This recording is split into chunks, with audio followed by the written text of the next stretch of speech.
Hey guys! Today we are going to be making the popular Dalgona coffee, but with a little twist to it.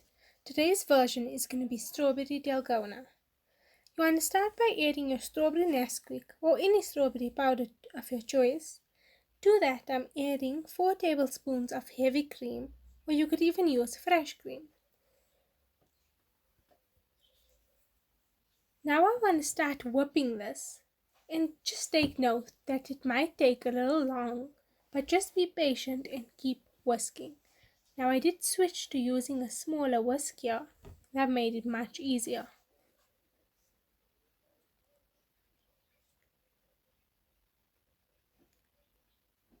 I did add in a little bit more strawberry powder. You could adjust this to your taste.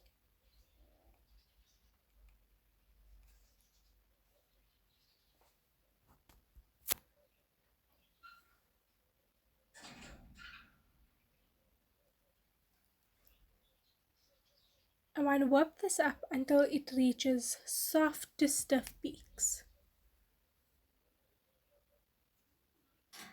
Then I want to fill my glass with some milk. You could add ice to it or you could have it warm.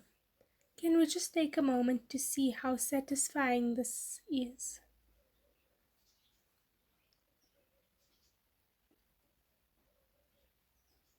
Then I'm adding my Dalgona mixture on top. And it's that simple. You could garnish it with anything that you like. I am using dried edible rose petals here. And that's it. Just add a straw to it and enjoy.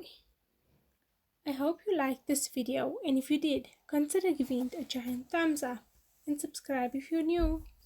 I'll see you in my next video.